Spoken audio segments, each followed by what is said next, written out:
नमस्कार, स्वागत है आपका के न्यूज़ से। मैं हूं आपके साथ विशाल पंडित। सबसे पहले बात करेंगे मोदी की अपील, विदेश सम्मान का करे बहिष्कार। प्रधानमंत्री नरेंद्र मोदी ने गांधीनगर में एक कार्यक्रम को संबोधित करते हुए ऑपरेशन सिंदूर की सफलता का जिक्र किया। इस दौरान पीएम मोदी ने देश के नागरिकों से अपील करते हुए विदेशी सम्मान पर निर्भरता खत्म करने की अपील की है। उन्होंने बिना किसी का नाम लिए अमेरिका और चीन को सख्त संदेश दिया है। उन्होंने कहा कि ऑपरेशन सिंदूर सिर्फ सैन्य बल के भरोसे नहीं बल्कि इसमें जनबल की भागीदारी होनी चाहिए। देशवासियों से अपील करते हुए पीएम मोदी ने कहा कि ऑपरेशन सिंदूर के लिए देश का नागरिक होने के नाते आप सभी से एक काम करने, घरों में जाकर लिस्ट बनाएं कि आपके घर में सुबह से शाम तक कितने विदेशी चीज़ों का उपयोग होता है। उन्हें कहा कि देश को बचाना है और बनाना है, आगे बढ़ाना है तो ऑपरेशन सिंदूर सिर्फ सैनिकों के जिम्मे नहीं, ऑपरेशन सिंदूर 140 करोड़ नागरिकों की भी जिम्मेदारी है।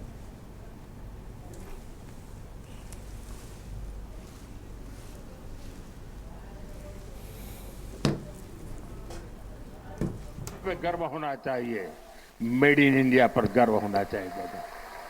ऑपरेशन सिंदूर सैन्य बल से नहीं, जनबल से जीतना है दोस्तों।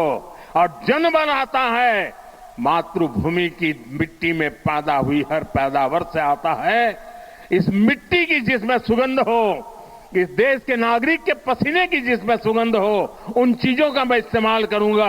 अगर मैं ऑपरेशन सिंदूर को जन जन तक, घर घर तक लेके जाता हूं, आप देखिए हिंदुस्तान को 2047 के पहले विकसित राष्ट्र बना के रहेंगे और अपनी आंखों के सामने देख के जाएंगे दोस्तों। इसी एक अपेक्षा के साथ मेरे साथ पूरी ताकत से बोलिए, भारत माता की, भारत माता की, भारत माता की। जरा तिरंगे ऊपर लहराने चाहिए। भारत माता की जय, भारत माता की जय, भारत माता की जय। वंदे वंदे वंदे वंदे वंदे वंदे वंदे वंदे वंदे वंदे वंदे वंदे। धन्यवाद जी। माननीय प्रधानमंत्री जी, आपके प्रेरणादायी संबोधन, आपकी गरिमामय उपस्थिति। भारत माता तो विदेशी सामानों के इस्तेमाल ना करने की अपील। भारत माता की, भारत माता की। केमा तिरंगा बदा नीचे आई गया।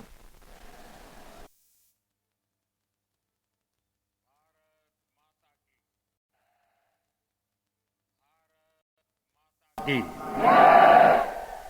भारत माता की। मंच पर विराजमान गुजरात के गवर्नर आचार्य देवव्रत जी, यहां के लोकप्रिय मुख्यमंत्री श्रीमान भूपेंद्र भाई पटेल, केंद्र में मंत्रिमंडल के मेरे सहयोगी मनोहर लाल जी, सीआर पाटिल जी, गुजरात सरकार के अन्य मंत्रीगण। और अब बात करेंगे अलग सियासी ताली, बंगला किया खाली। बसपा चीफ और यूपी की पूर्व सीएम मायावती ने नई दिल्ली का अपना सरकारी बंगला खाली कर दिया है। ऐसे में सवाल उठता है, क्या बंगला खाली करने के पीछे कोई सियासी वजह है या फिर सुरक्षा कारण? फिलहाल यह साफ नहीं हो पाया है, लेकिन जिस तरीके से मायावती लगातार सियासी फैसले ले रही हैं, यह बता रहा है कि 2027 को लेकर मायावती की सियासी तैयारी अलग है। दरअसल मायावती किसी भी तरीके से बीजेपी से लाभान्वित होती दिखाई नहीं देना चाहती। यही वजह है कि वह भतीजे आकाश आनंद की वाई कैटेगरी की सिक्योरिटी वापस होने के बाद भी मायावती ने सुरक्षा के लिए कोई बात नहीं कही और अब अपना दिल्ली स्थित 35 लोधी रोड का सरकारी बंगला भी वापस कर दिया है। वजह सुरक्षा के कारण जरूर दिए हैं, लेकिन पार्टी के अंदरूनी लोगों के अनुसार इसके पीछे वजह सियासी है। हाल ही में कांग्रेस पार्टी के बड़े नेता और गांधी परिवार के करीबी इमरान मसूद ने बसपा प्रमुख को कांग्रेस के साथ आने का न्योता दिया है। हालांकि मायावती ने हमेशा से कांग्रेस के साथ गठबंधन से इनकार किया, लेकिन जिस तरीके से सपा और कांग्रेस के गठबंधन में तकरार बढ़ती जा रही है, या यूपी में एक नई शुरुआत हो सकती है अगर ऐसा गठबंधन होता है तो।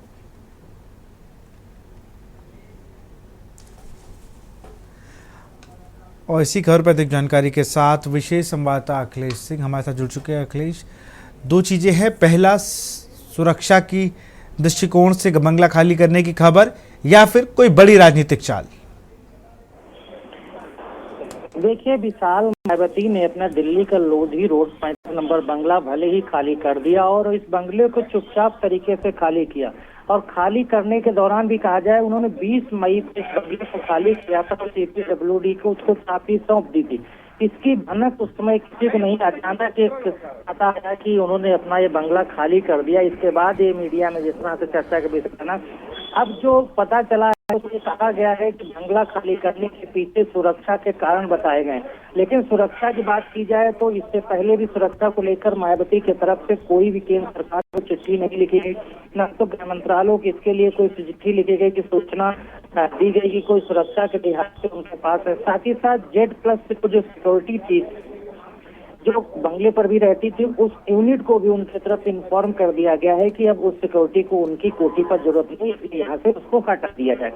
एक कारण ये है कि दूसरा ये कहा जा रहा है कि समाजवादी पार्टी के साथ बसपा के गठबंधन की बात उत्तर प्रदेश की विधानसभा चुनाव के लिए की थी, तो उसको भी नहीं। अब जब बताया जा रहा है कि जो कांग्रेस की तरफ से बहुजन समाज पार्टी के साथ पहल की गई है, क्योंकि कांग्रेस पार्टी की लगातार बात समाजवादी पार्टी के साथ चल रही है और 150 सीटें कांग्रेस मान रही, जो कि अखिलेश यादव देने को तैयार नहीं।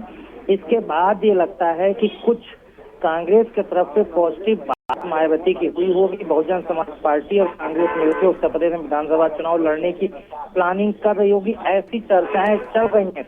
इसी को लेकर मायावती की तरफ से जब आकाश आनंद की सिक्योरिटी को हटाया गया था, उसको लेकर भी उन्होंने गृह मंत्रालय को नहीं लिखा, न ही दोबारा उसके लिए सिक्योरिटी की मांग की। और तो ये कहा जा सकता है कि हो सकता है कि 2027 के उत्तर प्रदेश के आगामी विधानसभा चुनाव में बहुजन समाज पार्टी कांग्रेस के साथ मिलकर चुनाव लड़ना चाहती हो। इसलिए भारतीय जनता पार्टी से ना तो कुछ मांग रहे हो, कल कोई सवाल उठाया जाए, क्योंकि जो बंगला 35 नंबर लोधी स्टेट का अलॉट था वो उनको आवंटित किया गया था बहुजन समाज पार्टी के राष्ट्रीय अध्यक्ष के कोटे पर।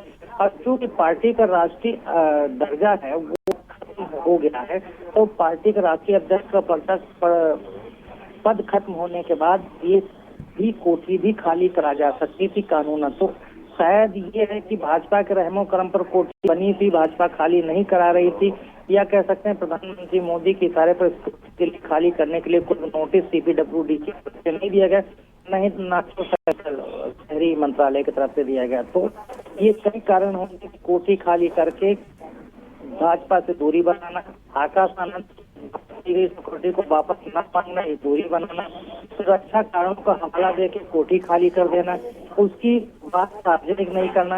तो इसलिए अभी कहा जा सकता है कि बहुजन समाज पार्टी की सुप्रीमो मायावती बहुत ही बेहद सजे हुए और टूक कर कदम रख रहे हैं। ऐसा न हो कि वो कांग्रेस के साथ गठबंधन करके 2027 के विधानसभा चुनाव में उतर न पाए, उससे पहले कोई केंद्र सरकार की तरफ की जांच एजेंसियां कोई कार्रवाई करना शुरू कर तमाम तरह की बिल्कुल अब देखना होगा कि ये बंगला खाली करने के पीछे क्या कारण है, क्या जो आपने बात कही कि कांग्रेस से गठबंधन या फिर कोई और वजह। बहुत बहुत शुक्रिया अखिलेश जी आपका तमाम जानकारी के लिए।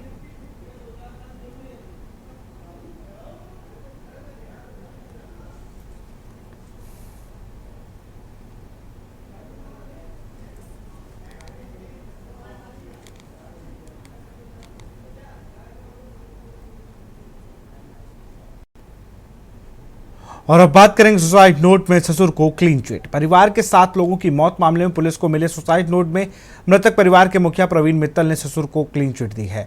मृतक की कार से मिले 2 पेज के सुसाइड नोट में लिखा गया कि मैं बैंकरप्ट हो चुका हूं, मेरी वजह से ही ये सब कुछ हुआ है, मेरे ससुर को कुछ मत कहना।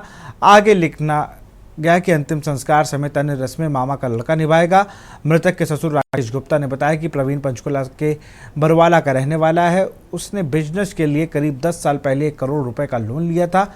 इसके बाद वह परिवार के साथ देहरादून चला गया, जहां उसने टूर एंड ट्रेवल्स का काम शुरू किया, लेकिन इसमें घाटा हो गया। प्रवीण और उसका परिवार 10 साल से मेरे संपर्क में नहीं था। उन्होंने आगे कहा कि मुझे कुछ दिन पहले पता चला कि प्रवीण का परिवार वापस आकर मनसा देवी कॉम्प्लेक्स में किराए पर रह रहा है। अपनी बेटी की मदद करते हुए उसने मकान लेकर दिया था। आज सुबह 4 बजे पुलिस की क्राइम ब्रांच की टीम पहुंचने पर घटना की जानकारी मिली। मृतक की पत्नी रीना की बहन राखी गुप्ता ने बताया कि लोन न चुकाने पर बैंक ने उसे भगोड़ा घोषित कर दिया था। मामले की जानकारी पाकर डीसीपी हिमाद्री कौशिक सहित पुलिस ने अन्य सीनियर अफसर भी मौके पर पहुंचे। डीसीपी ने बताया कि पूरे परिवार ने सुसाइड किया है, सभी की पहचान हो गई और पूरे मामले की गहराई से जांच की जा रही है।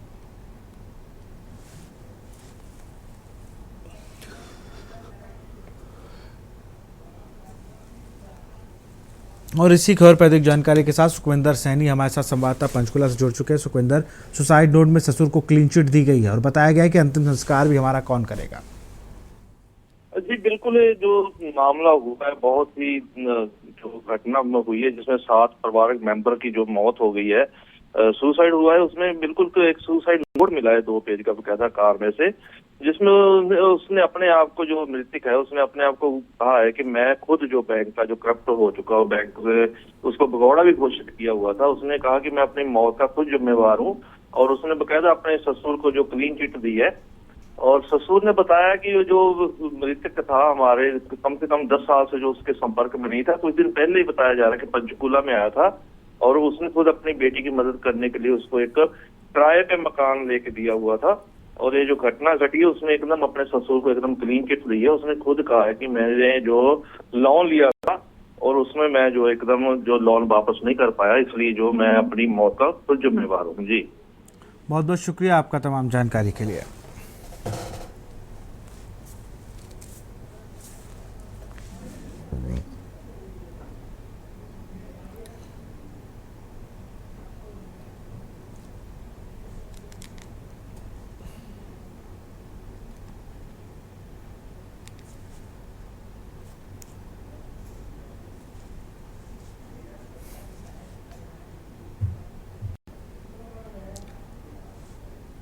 और अब बात करेंगे महिला सुरक्षा की पहल। परिवहन मंत्री को पत्र। लखनऊ में महिलाओं की सुरक्षा को ध्यान में रखते हुए राज्य महिला आयोग डॉक्टर बबीता चौहान ने सवारी वाहनों पर चालकों के नाम प्रदर्शित करने के लिए परिवहन मंत्री को संबंध में पत्र लिखा है। वहीं इस निर्णय का उद्देश्य ओला, उबर, ऑटो और ई रिक्शा जैसे वाहनों में महिलाओं की सुरक्षा सुनिश्चित करना है। साथ ही सेवा प्रदाता कंपनी द्वारा उपलब्धता कराए जाने वाले वाहनों पर भी चालकों का विवरण भी अंकित कराने की अनुरोध किया है। वहीं महिला के निस्तारण में पुलिस विभाग की भूमिका को लेकर महिला आयोग द्वारा बैठक का आयोजन किया गया। वहीं पुलिस की कार्रवाई, ह्यूमन ट्रैफिकिंग पर रोकथाम के लिए उपाय, यौन अपराध तथा घरेलू हिंसा की रोकथाम पर चर्चा की गई है।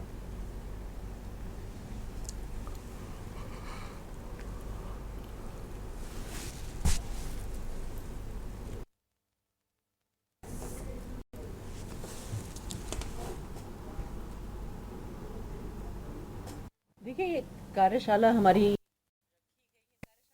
कह सकते हैं इसको, हमारी ये मासिक बैठक है जिसमें हमारे जो पुराने कार्य, जितने भी हमने कार्य किए होते हैं, सारे हमारे माननीय सदस्यों द्वारा, माननीय उपाध्यक्षों द्वारा या मेरे द्वारा जो भी कार्यक्रम हमने किए हैं या जो भी कार्य किए हैं, वो उन कार्य को हम उनकी समीक्षा करते हैं। और जो हमारे पिछली बैठक के कार्य जो होते हैं, कुछ ऐसी होती है, कुछ शिकायतें होती हैं जो हमारे ऑफिस के थ्रू उनको हम सही करने के लिए शिकायतें, उन पे भी एक चीज़ें होती है। दूसरा, कार्यशाला, हम थोड़ा सा कार्यशाला इसलिए कह सकते हैं कि हम किसी न किसी भी विभाग से किसी एक स्पेशलिस्ट को ही हम बुलाते हैं कि जिसमें हमें महिला, हमारी जो यहाँ सारी मेंबर्स हैं, कि हम महिलाओं को और क्या अच्छा कर सकते हैं। जब हम फील्ड में जाएंगे तो उनके लिए, जैसे आज हमने पुलिस विभाग से 2 लोगों को यहाँ बुलाया हुआ है, तो कि उसमें क्योंकि हर दिन कुछ ना कुछ नया आता रहता है, तो हम भी चाहते हैं कि हम भी और हमारी टीम भी अपडेट रहे।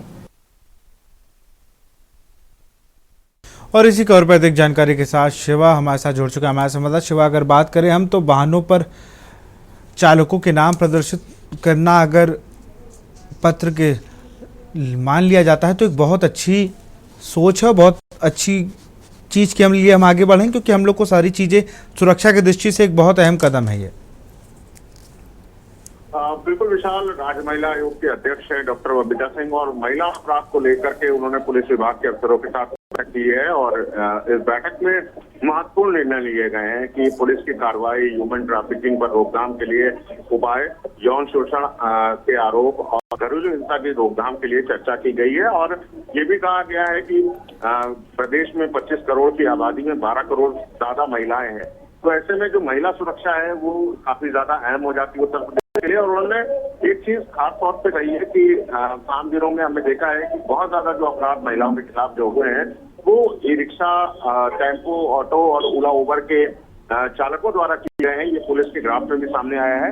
और उसी की रोकथाम के लिए उन्होंने कहा है कि जो वाहनों के जो चालक है उनका नाम, मोबाइल नंबर और आधार अनिवार्य रूप से प्रेषित करने के लिए उन्होंने परिवहन मंत्री को एक पत्र में लिखा है कि जो भी कमर्शियल वाहन के जो चालक हैं तो वो अपनी गाड़ियों में इन सारी चीजों को उल्लेख करे ताकि किसी भी तरीके का जो अपराध हो सके उस पर कड़ी कार्रवाई हो सके। और ऐसे में अगर वो लोग की आइडेंटिटी उजागर होगी तो लोग अपराध करने में डरेंगे और कम होगी। और इसी को लेकर के पुलिस अफसरों के साथ उन्होंने बैठक की है और ये भी जताया है कि जो घरेलू हिंसा के लिए जो शिकायतें आती है महिलाओं की, महिला आयोग के पास, उस पर पुलिस त्वरित कार्रवाई करे ताकि सरकार की भी एक छवि बनी रहे और जो सुनवाई का जो क्राइटेरिया है वो बरकरार रहे। तो एक बड़ा अहम कदम है विशाल महिला आयोग की तरफ से। और जरूर अगर ऐसे में कार्रवाई होती है और इन सारे पैरामीटर्स को अगर फॉलो करके उत्तर प्रदेश सरकार अगर चलती है तो हमें लगता है कि महिला अपराध के संबंधित जो अपराध का आंकड़ा है उसमें जरूर कमी देखने को मिल सकती है। बिल्कुल, बहुत बहुत शुक्रिया आपका तमाम जानकारी के लिए शिवा।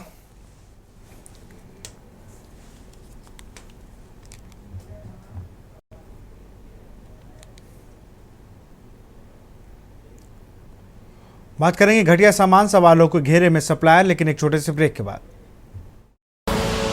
आप देख रहे हैं के न्यूज, खबरों का सार। खबर राजनांदगांव से, जहां जिले के आंगनवाड़ी केंद्रों में वितरित की गई सामग्री को लेकर गंभीर सवाल खड़े हो गए हैं। बताया जा रहा है कि दुर्ग के एक सप्लायर द्वारा भेजी गई सामग्री की गुणवत्ता बेहद खराब है और कई वस्तुएं एक्सपायरी के करीब है। विशेषकर डिटर्जेंट पाउडर के में झाग नहीं है और उसकी गुणवत्ता इतनी खराब है कि वह सफाई के लिए उपयुक्त नहीं है। स्थानीय लोगों और कर्मचारियों का कहना है कि यह सामान 1 साल तक उपयोग होना चाहिए था, जबकि मई 2025 में उसकी एक्सपायरी डेट है।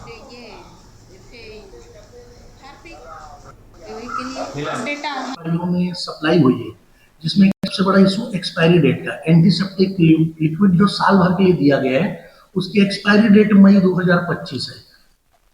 इस संबंध में आपके मार्फत जानकारी प्राप्त हुई है, तो जो निर्धारित गुणवत्ता है वो उस हिसाब से सप्लाई होना अपेक्षित है।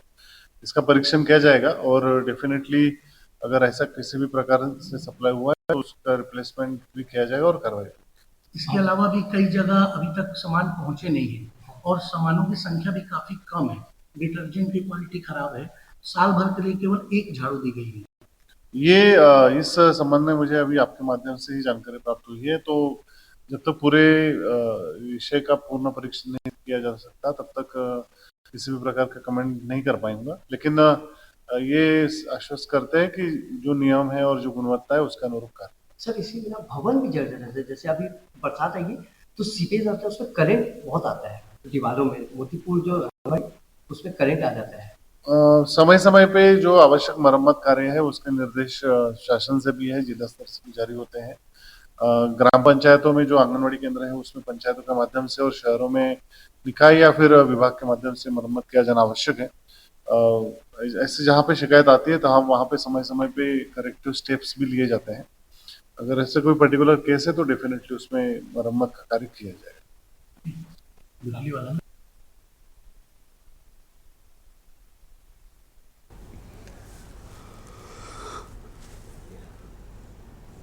इसी पर चर्चा करेंगे। हमारे साथ दुर्गा प्रसाद जुड़ चुके हैं राजनांदगांव से, हमारे संवाददाता। दुर्गा, अगर बात की जाए तो जांच का आदेश जरूर दे दिए गए हैं, लेकिन ये सामान दिया ही क्यों गया आंगनवाड़ी केंद्रों में? बड़ा सवाल तो ये है।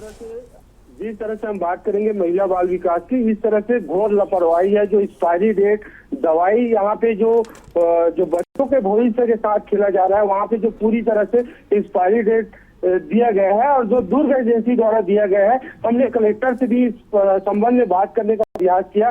कलेक्टर ने हमारे पत्रकारों के माध्यम से जानकारी हो रहा है, लेकिन हम लोग उचित कार्रवाई इस पे जांच करवा के करूंगा करके, लेकिन जिस हिसाब से हमने बात की है गोलमोल जवाब आ रहा है। जी बिल्कुल, बहुत बहुत शुक्रिया आपका तमाम जानकारी के लिए।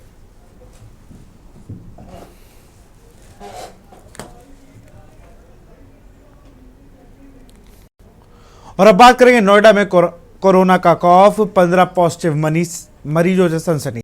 खबर नोएडा से है, जहां कोरोना के 5 नए पॉजिटिव पाए जाने से सनसनी बन गई है और स्वास्थ्य महकमा अलर्ट मोड पर आ गया है।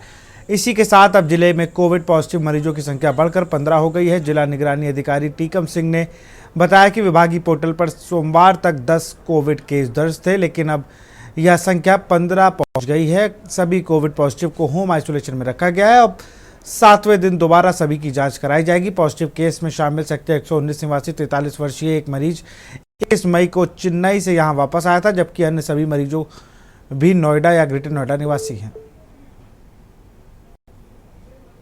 कल की डेट में जो हमारे पास कोविड के केस थे 10 थे जी, और अभी पोर्टल खुला है तो मैडम ने बताया कि टोटल आज की डेट में 15 केस हो गए हैं जी। तो सर पूरे जनपद में कुल कितने एक्टिव केस हैं? ये जो एक्टिव केस की बात कर रहे हैं 15 केस, ये टोटल एक्टिव ही है। सर इनकी हिस्ट्री क्या है? इनके जो सिम्टम आ रहे हैं अभी केवल कोई स्पेशल सिम्टम नहीं है, जो कॉमन कोल्ड के सिम्टम होते हैं वो ही है। तो सर इनमें से किसी को हॉस्पिटल में एडमिट कराने की जरूरत पड़ी है? सब होम आइसोलेशन पे अभी होम आइसोलेशन पे ही है ना जी। और 100% पूरा बता भी नहीं पाऊंगा इस समय, क्योंकि अभी राइट नाउ मुझे पोर्टल पे पता चल रहा है, तो उसके बारे में मैं शाम को आपको अपडेट देते हैं।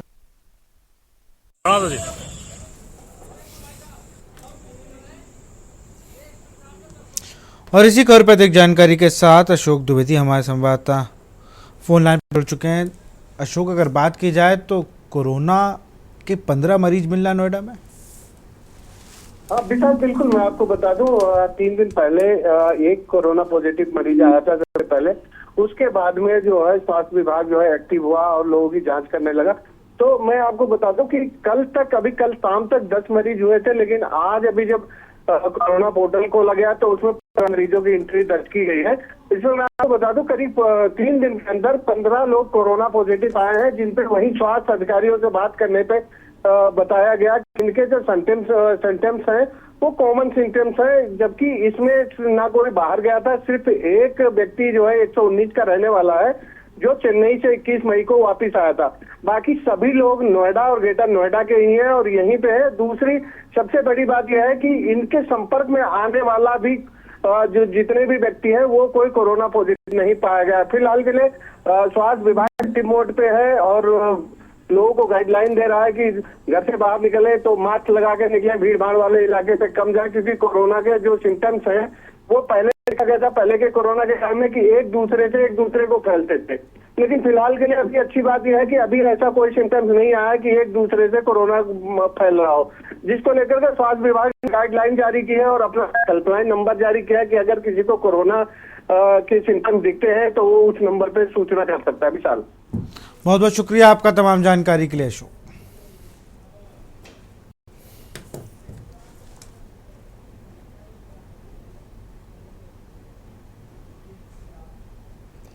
तो फिलहाल इस बुलेटिन में इतना ही। देखते रहिए के न्यूज़ इंडिया। नमस्कार। आप देख रहे हैं के न्यूज़, खबरों का सारथी।